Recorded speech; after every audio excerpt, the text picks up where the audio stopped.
keutamaan istighfar, ya. Bahwasanya orang yang beristighfar Allah Subhanahu wa taala ampuni dosa-dosanya, ya. Ini sudah jelas, ya. Kalau Allah kabulkan permohonan istighfarnya, maka Allah akan ampuni dosa-dosanya. Karena istighfar dari wazan istaf'ala, yaitu talabal maghfirah, memohon kepada Allah maghfirah. Dan sering saya sampaikan hal ini, namanya maghfirah itu adalah mencakup dua hal. Karena maghfirah diambil dari kata mikfar. Mikfar adalah suatu helm yang dipakai oleh prajurit ketika bertempur. Dan helm tersebut memiliki dua fungsi. Pertama menutup kepala, yang kedua menahan kepala dari hantaman pedang musuh. Sehingga namanya orang mohon istighfar itu dia mohon dua perkara. Pertama agar menutupi dosa-dosanya, aib-aibnya di dunia maupun terlebih lagi di akhirat. Yang kedua dia mohon kepada Allah agar terlindungi dari dampak dosa. Karena dosa pasti berdampak, falabut. Mau tidak mau dosa itu pasti berdampak, ya. Paling tidak dampaknya adalah mengotori hati. Itu sudah pasti. Itu sudah pasti. Makanya ketika seorang beristighfar, dia minta kepada Allah, ya Allah tutupilah dosa-dosaku, jangan sampai orang tahu di dunia. Yang kedua, ya itu yang terlebih lagi di akhirat, jangan sampai orang tahu. Yang kedua, hindarkanlah aku dari dampak maksiat yang aku lakukan, ya. Ya, minimal adalah hati menjadi kotor, menjadi kurang khusyuk, menjadi kurang terenyuh, malas beribadah, ya. Terluput dari sesuatu kebaikan biasa-biasa aja.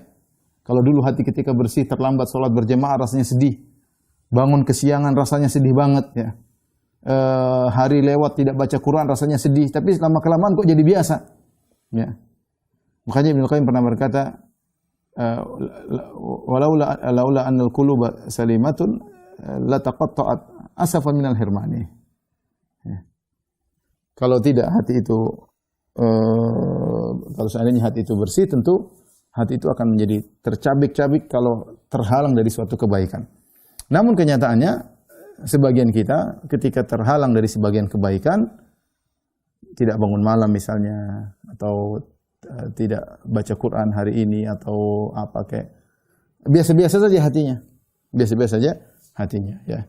Ini menunjukkan ada permasalahan. Dan ini salah satu dampak dari dosa. Dampak dari dosa itu hati menjadi kotor, ya. Nah, ketika kita mengatakan astaghfirullah atau Allah maghfirli, kita minta dua perkara. Pertama, ya Allah, tutuplah aibku di dunia dan akhirat. Yang kedua, jauhkan aku dari dampak maksiat yang aku lakukan.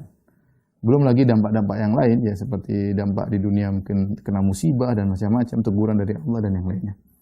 Allah Subhanahu wa taala berfirman, "Wa inni laghaffarun liman taba wa amana wa amila shalihan tsumma ihtada." Sungguhnya aku Maha mengampun, memberi ampunan kepada orang yang bertobat dan beramal saleh kemudian bertahan di atas hidayah, ya. Dan ayat-ayat seperti ini banyak, ya. Man ya'mal su'an aw yadhlim nafsahu tsumma yastaghfirillah yajidillaha ghafurar rahima. Barang siapa melakukan suatu keburukan atau dia menzalimi dirinya, kemudian dia beristighfar kepada Allah, dia akan dapati Allah Maha Pengampun lagi Maha Penyayang. Ya.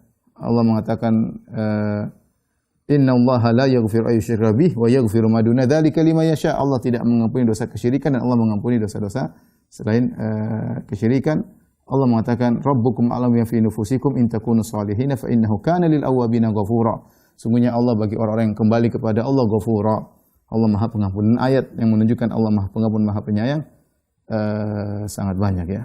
Qul ya ibadiyalladzina asrafu ala anfusihim la taqnatu min rahmatillah innallaha yaghfiru dzunuba jami'an. Sungguhnya Allah mengampuni dosa-dosa seluruhnya bagi orang yang bertobat, beristighfar kepada Allah Subhanahu wa taala.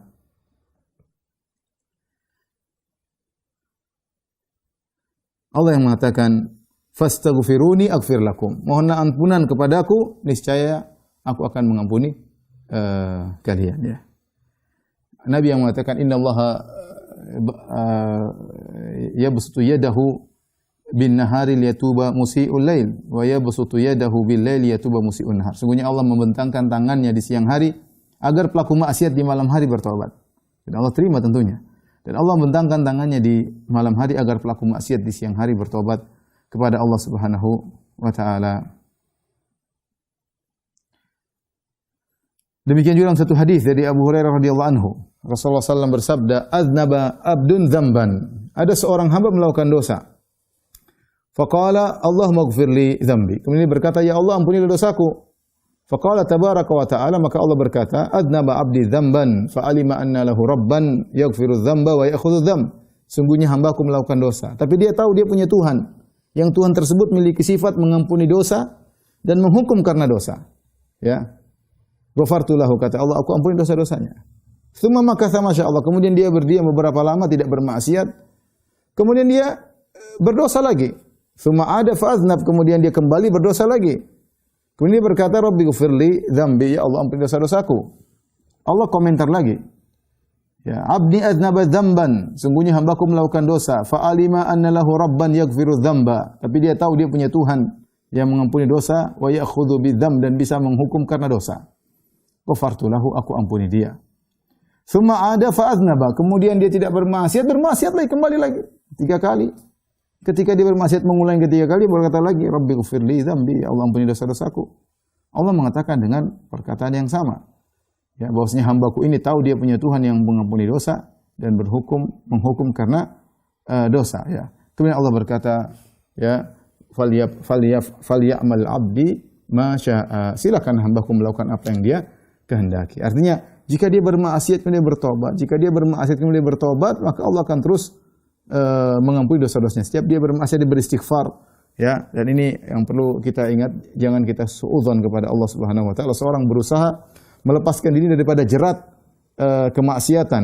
Seorang berusaha melepaskan diri daripada kecanduan maksiat. Dia tertawan oleh hawa nafsunya, maka dia berusaha berjuang, tapi dia jangan suudzon kepada Allah Subhanahu wa taala. Ya, tetap dia berusaha beristighfar, minta kekuatan kepada Allah Subhanahu wa taala agar dia bisa terlepas daripada jerat-jerat hawa nafsu yang telah menawannya. Kemudian di antara keutamaan istighfar yang ketiga, barang siapa yang senantiasa beristighfar, maka dia akan bahagia dan gembira pada hari kiamat kelak. Ya.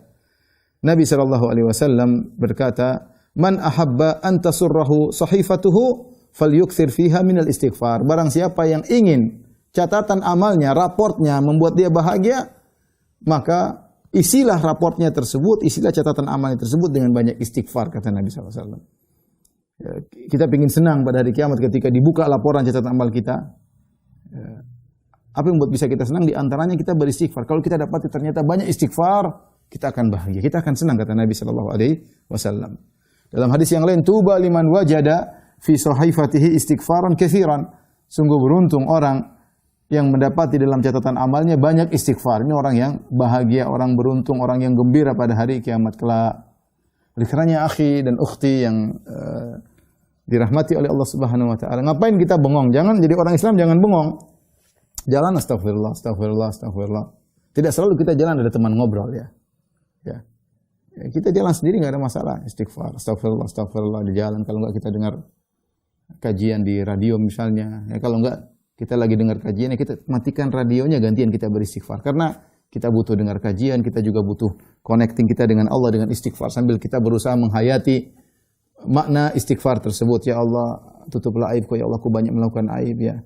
Tutuplah aibku di hadapan istriku, di hadapan anak-anakku, di hadapan orang tuaku. Sungguh terhina diriku jika mereka mengetahui aibku. Tutuplah aibku di padang mahsyar ya Allah ya. Kita niatkan dalam hati kita. Ya. Dunia Allah, jauhkan aku dari dampak maksiat. Betapa banyak orang terkena dampak maksiat dia tidak sadar. Ya. Tiba-tiba dia malas beribadah. Ya tadi baca Quran tidak khusyuk, mau sholat sunnah kok berat banget, mau sedekah kok pelit, kerjaannya marah-marah. Ini dampak maksiat yang dilakukan. Dia menyangka sesuatu yang natural saja, padahal tidak natural itu. Itu adalah dampak dari maksiat yang dia lakukan. Maka seorang benar-benar astagfirullah, itu minta agar Allah menjauhkan dia dari dampak maksiat yang dia lakukan. Karena kita sadar kita semua tiap hari bermaksiat ya. Selama kita masih menggunakan medsos ya, kita pasti bermaksiat. Bisa dipastikan karena pasti kita melihat wanita yang terbuka auratnya, rambutnya kelihatan atau lehernya kelihatan atau yang lainnya. Wallahu musta'an. Kemudian di antara keutamaan istighfar adalah menyelamatkan dari neraka jahanam. Itu jelas bahwasanya tidaklah membuat seorang masuk dalam neraka jahanam kecuali karena dosa-dosa yang dia lakukan. Kalau ternyata dia beristighfar dan dosa-dosanya diampuni, maka dia akan selamat dari neraka jahannam. Dalam satu hadis kata Nabi sallallahu alaihi wasallam, "Ya ma'syaran nisa, tasaddaqna wa aktsirnal istighfar." Dalam sebagian riwayat aktsirnal istighfar. Wahai para wanita sekalian, bersedekahlah kalian wa aktsirnal istighfar dan perbanyak istighfar. Ibu-ibu jangan hanya kerja lihat HP melulu ya. Lihat tas baru kayak sepatu baru kayak berita artis kayak ya. Apalagi nonton drama Korea ya. Enggak usah lah itu buang-buang waktu. Ya, istighfar ya, istighfar. Lagi nongkrong istighfar ya. Sebagian jangan nonton sinetron ya. Lagi kemana-mana istighfar. Kalau bawa motor istighfar, naik mobil istighfar. Karena ini menyelamatkan ibu-ibu dari neraka jahanam. Kata Nabi, fa ini ra'aitukunna aktsaru ahlin nar. Aku melihat kalian kebanyakan penghuni neraka jahanam. Jadi Rasulullah menyuruh sedekah dan menyuruh banyak istighfar. Wa aktsirul istighfar, perbanyaklah istighfar wahai para wanita ya. Oleh karenanya ketika Aisyah radhiyallahu taala anha bercerita kepada Nabi dalam Sahih Muslim tentang Ibnu Jad'an. Abdullah bin Jad'an adalah seorang yang hidup di zaman jahiliyah dan dia sangat dermawan. Terkenal suka menyambung silaturahmi, mengundang tamu orang-orang di rumah untuk bertamu, memberi makan kepada tamu-tamunya, kepada fakir miskin.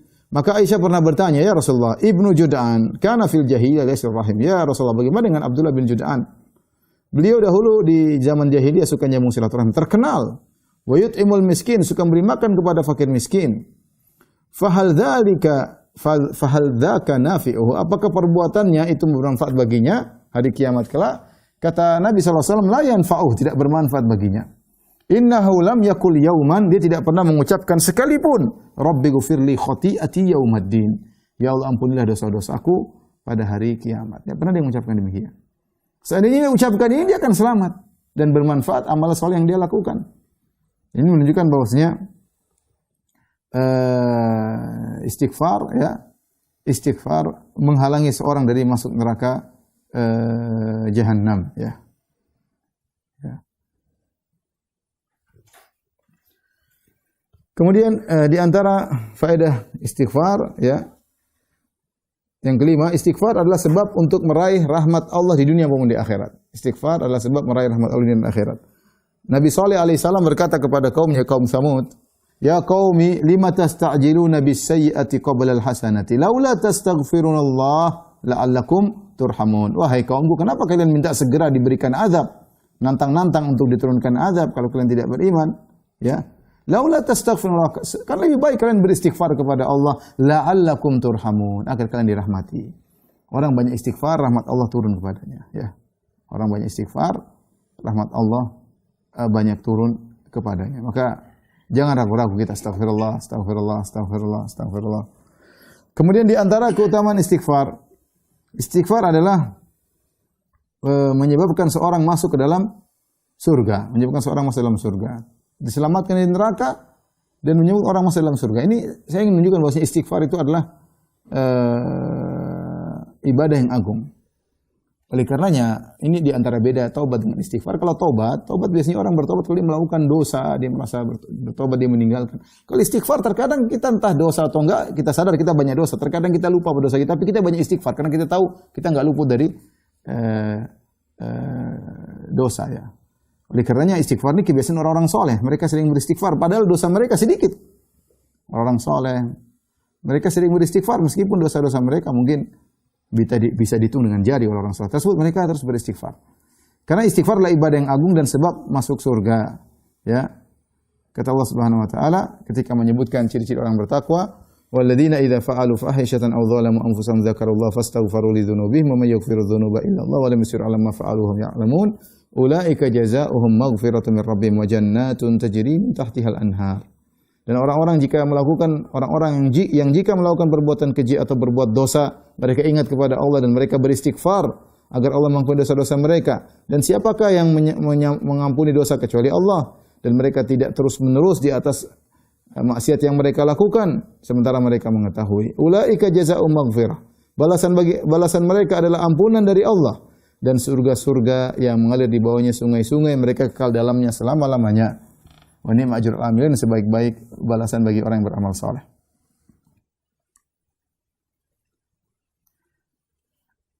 Demikian juga orang-orang soleh mereka senantiasa beristighfar. Allah menyebutkan ketika ciri-ciri orang-orang soleh di akhir surat Ali Imran, kata Allah, alladzina yaquluna rabbana innana amanna faghfir lana dzunubana. Orang-orang yang berkata, ya Rabb kami sungguhnya kami beriman, faghfir lana dzunubana.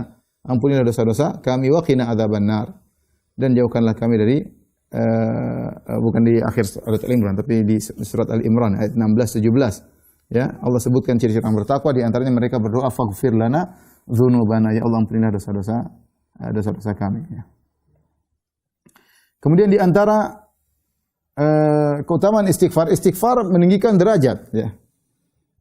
Istighfar meninggikan derajat, ya. Dalam satu hadis yang ma'ruf Nabi SAW mengatakan innar rajula la yurfa'u darajatahu fil jannah. Ada seorang lelaki diangkat derajatnya di surga, maka dia berkata, anna li hadza atau anna li hadhihi.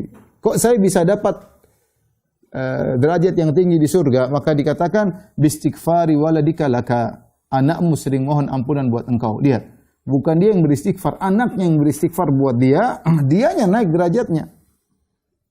Jadi ini juga di antara perbedaan istighfar dengan taubat. Kalau istighfar kita boleh mohonkan ampunan buat orang lain. Ya, kalau taubat kita melakukan buat diri kita sendiri. Kita bukan bertobat untuk tobatnya orang lain. Tidak, istighfar. Kalau istighfar boleh, ya Allah ampuni dia ya. Jadi subhanallah, seorang naik derajatnya gara-gara anaknya suka beristighfar buat dia. Karena ikhwan dan akhwat, jangan lupa untuk banyak istighfar buat orang tua yang masih hidup maupun yang sudah meninggal dunia, karena dengan istighfar mengangkat derajat, ya.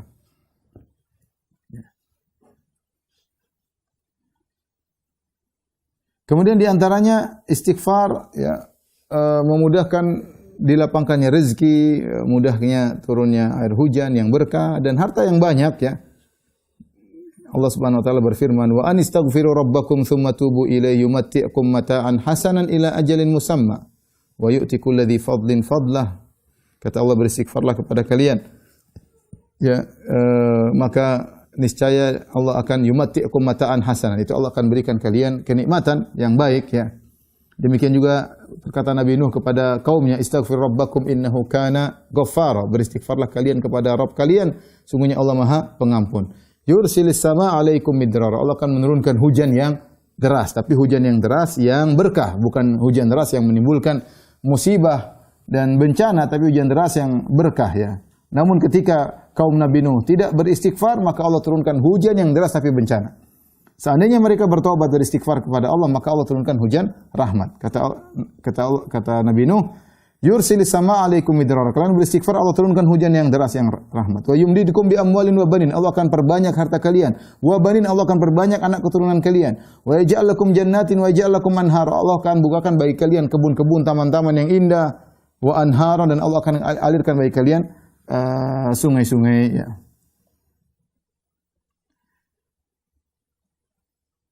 Dan ini menunjukkan bahwasanya istighfar bukan hanya memberikan faedah ukhrawi, tapi dia juga memberikan faedah duniawi, ya.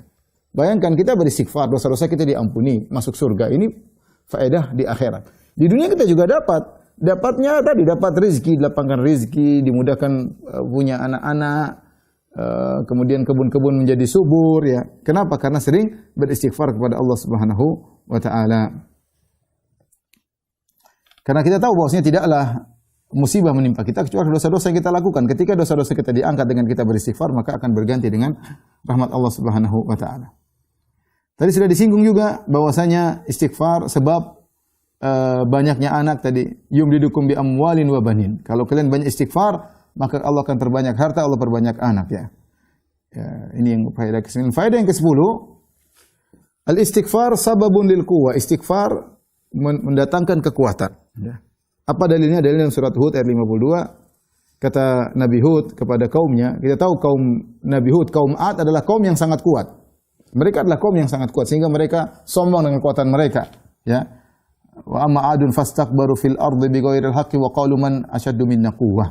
Adapun kaum Ad, mereka bersombong di atas muka bumi dan mereka dengan angkuhnya berkata, siapa yang lebih kuat daripada kami? Ya, artinya mereka sombong kekuatan. Tapi seandainya mereka beristighfar, Allah tambah kekuatan mereka. Apa kata Nabi Hud kepada mereka? Istaghfiru rabbakum tsumma tubu ilaih. Beristighfarlah kepada Rabb kalian, kemudian bertobatlah kepadanya. Yursilis sama alaikum midrara. Allah akan turunkan hujan yang lebat bagi kalian. Wa izidukum quwwatan ila quwwatikum. Dan Allah akan tambah kekuatan kalian. Wala tatawallaw mujrimin. Jangan kalian berpaling dengan berbuat dosa. Jadi kalau mereka yang sudah kuat tersebut beristighfar kepada Allah, Allah akan tambahkan kekuatan mereka. Indal bahwasanya istighfar menambah kekuatan ya. Yaitu kekuatan jasad, menjadikan tubuh menjadi sehat, selamat daripada hal-hal yang merusak tubuh dan yang lainnya. Dengan banyak istighfar memudahkan kita terjauhkan dari penyakit-penyakit berbahaya, ya, menambah kekuatan tubuh kita ya. Kemudian di antara faedah istighfar yang ke-11 yaitu istighfar akan menghilangkan segala gundah gulana dan segala kesulitan. Datang dalam hadis ini dhaifkan oleh para ulama tapi maknanya benar. Kata Nabi sallallahu alaihi wasallam, "Man lazimal istighfar ja'alallahu lahu min kulli dhiqin makhrajan." Barang siapa yang senantiasa beristighfar, melazimi, maka Allah akan memberikan bagi dia solusi dari seluruh jalan yang sempit. Ada jalan keluar.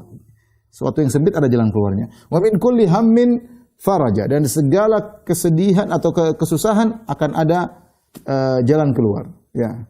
Wa razaqahu min haitsu la yahtasib, dan Allah akan memberikan rezeki dari arah yang tidak dia sangka-sangka, ya. Ibnu Abdul Hadi rahimahullah pernah bercerita tentang Ibnu Taimiyah dalam kitabnya Al-Uqud Durriyah, ya. Dia berkata, "Sami'tu Syekhul Islam fi mabadi amrihi." Aku pernah mendengar Ibnu Taimiyah rahimahullah pernah berkata di awal-awal perkaranya, itu di awal mungkin awal dakwah atau yang lainnya. Dia berkata, "Innahu la yaqifu khatiri fil mas'alah wa syai'a wal halah allati tushkilu alayya." Pernah aku bimbang menghadapi suatu permasalahan agama ini, bagaimana cara masalahnya, apa hukumnya atau apa. Dia bingung, Ibnu Taimiyah bingung. Dia tidak menemukan jawaban dari permasalahan agama yang dia hadapi. Apa kata Ibnu Taimiyah? "Fa astaghfirullah ta'ala alfa marra au aktsar au aqal." Maka aku beristighfar 1000 kali, lebih banyak atau kurang. Artinya jumlah yang sangat banyak. Astagfirullah, astagfirullah, astagfirullah. Ya, hatta yansyarih sadr. Sampai akhirnya dadaku menjadi lapang, wa yanhal iskal ma uskil. Sampai perkara yang saya bingungkan tadi hilang. Subhanallah. Dan itu silakan diperhatikan, itu benar. Kita membaca suatu buku ini berat. Kita baca, misalnya kita baca buku Ahlul Bidah tentang filsafat, tentang perkataan Aristoteles, Aristoteles, kemudian Plato, kemudian Plotinus, kemudian Socrates, kemudian dan seterusnya. Ini apa maksudnya? Kita istighfar kepada Allah. Allah akan bukan maksudnya demikian. Allah akan bukan. Ini maksud saya, ini apa yang dikatakan Ibnu Taimiyah ini benar. Terkadang kejahilan kita, kebodohan kita tidak bisa paham. Itu karena dosa kita. Karena dosa kita. Ya. Oleh karenanya, ketika Ibnu Taimiyah menghadapi satu permasalahan dia tidak paham, dia istighfar kepada Allah Subhanahu wa taala sampai Allah membuka hatinya dan membuat dia paham, ya. Kata dia, "Wa akunu idzaka fi suq awil masjid awid darb awil madrasah la yamna'uni dzalika min adz-dzikr wal istighfar ila an anala matlubi." Kata beliau Ibnu Taimiyah, dan aku begitu melakukan demikian dimanapun aku berada. Terkadang lagi di pasar aku istighfar, ada masalah aku istighfar. Terkadang lagi di masjid aku memikirkan sesuatu, maka aku istighfar agar terbuka kunci apa masalah ini, apa jawabannya. Terkadang aku lagi jalan, aku istighfar. Terkadang lagi di tempat belajar. Semua itu tidak menghalangi aku untuk beristighfar. Tapi keutamaan istighfar yang ke-12, ya. Istighfar sebab untuk menolak azab yang akan turun di dunia. Kata Allah Subhanahu wa taala, "Wa ma kana Allahu liyu'adzibahum wa anta fihim." Allah tidak akan mengazab mereka, itu orang-orang kafir Quraisy, sementara engkau berada di tengah-tengah mereka. Jadi keberadaan Nabi sallallahu alaihi wasallam ini sebagai keamanan tidak turunnya azab. Orang Quraisy tidak diazab. Kenapa? Kata Allah, "Wa anta fihim." Sementara kau ada di tengah-tengah mereka. "Wa ma kana Allahu mu'adzibahum wa hum yastaghfirun." Kata Allah tidak akan mengazab mereka sementara mereka beristighfar. Anda kalau tidak mau diazab atau melakukan kesalahan, tunggulah sedikit lagi akan ada mungkin musibah, bencana yang Anda tidak sukai, maka segera beristighfar. Astagfirullah, astagfirullah, perbanyak astagfirullah, astagfirullah. Karena kalau seorang banyak beristighfar, dia tidak akan dikirim azab oleh Allah Subhanahu wa taala kepadanya, ya.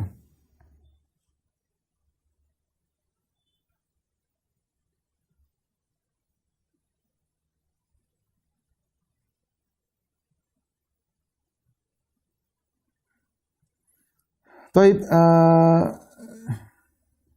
kemudian di antara faedah istighfar adalah istighfar sebab kemenangan melawan musuh-musuh ya. Dan Allah Subhanahu wa taala menceritakan tentang bagaimana orang-orang terdahulu mereka ketika berperang, mereka bersabar dan mereka beristighfar. Kata Allah tentang mereka ketika dalam jihad, "Wa ma kana qaulahum illa an qalu rabbana ighfir lana dzunubana." Mereka sedang berjihad, mereka beristighfar. Dan tidaklah perkataan mereka ketika itu kecuali mereka berkata, "Ya Rabb kami, ampuni dosa-dosa kami. Wa israfana, hal-hal yang berlebihan dari kami, fi amrina, dalam urusan kami. Wa tsabbit aqdamana, dan kokohkanlah kaki-kaki kami, wansurna 'alal qaumil kafirin." Dan tolonglah kami melawan orang-orang kafir. Fa atahumullahu thawabad dunya husna thawabil akhir. Maka Allah memberikan kepada mereka pahala dunia dan keindahan pahala akhirat. Jadi kalau orang ingin menang ya di antaranya banyak beristighfar kepada Allah Subhanahu wa taala.